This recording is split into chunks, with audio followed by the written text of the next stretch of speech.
શું ચાલે છે? તુલસીના માંજર જો ગરમી ઉપર સખત છે.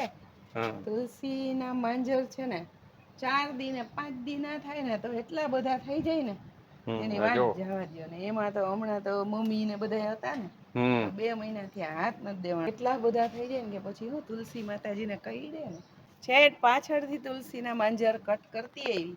હવે અહીં પહોંચી ને આ લિટરલી ઝાડવું છે, આનું થડ આવું આવું છે, તારા જેવડા. મારા જેવડા થઈ ગયા. અને આમ બહુ સારા તુલસી હોય. આ તુલસીને જોઈને મને એક આમ ગીત યાદ આવ્યું. બોલો બોલો.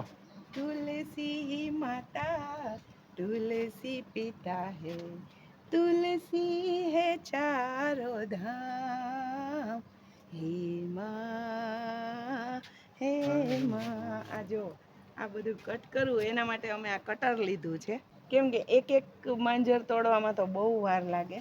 એટલે હમણાં આ કટર લગાવીશ ને એટલે પછી આ સુકાઈ જશે ને. ટ્રાય કરજો. જો અરે વાહ. એટલા બધા માંજર આવે ને એ તો કેવા એક ઝડપી જમાનો છે, આમાંય વાર લાગે. આવી રહી.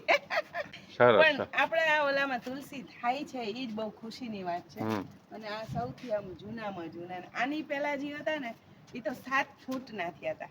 એટલે આવું છે બધું તુલસીના. જો ઓલમોસ્ટ ડન થઈ ગયા છે.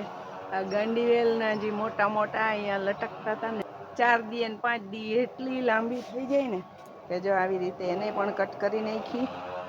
અને આ ઓલમોસ્ટ ડન થઈ ગયા છે. થોડા ઘણા હશે તો એ હવે એક એક કરીને કટ કરી લેશું. અને બીજું ઘણા બધા એમ પૂછતા હોય કે તમે આને કેવી રીતે આની કેર કરો છો. અમે કાંઈ કેર નથી કરતા, બસ એકવાર વાવી દીધા પછી આપણે જે એને ખાતરને નાખવું હોય જમીનમાં છે. એટલે આનું થળિયું એવડું છે.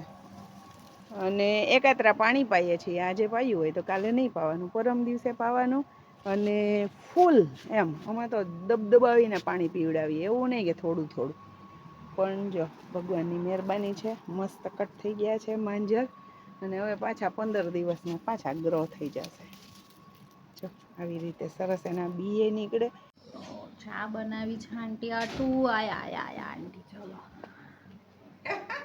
અલા તમે તો લાલ ટમેટા જેવા થઈ ગયા. લ્યો ગુલાબી ગુલાબી લાગુ છો. વાહો તો જો ટપકી ગયો. 45 ડિગ્રી છે. Oh my God. અત્યારે 6:15 થયા, કેમ કે 6 વાગ્યા પછી આપણે ઓલું થઈ જાય ને દી આથમી જાય એટલે ના કટ થાય. ચલો હવે બેસો, આરામ કરો. મેં મસ્ત ચા બનાવી છે. મનીષાએ આજે મસ્ત ચા બનાવી રાખી એટલે હમણાં બધો થાક ઉતરી જશે.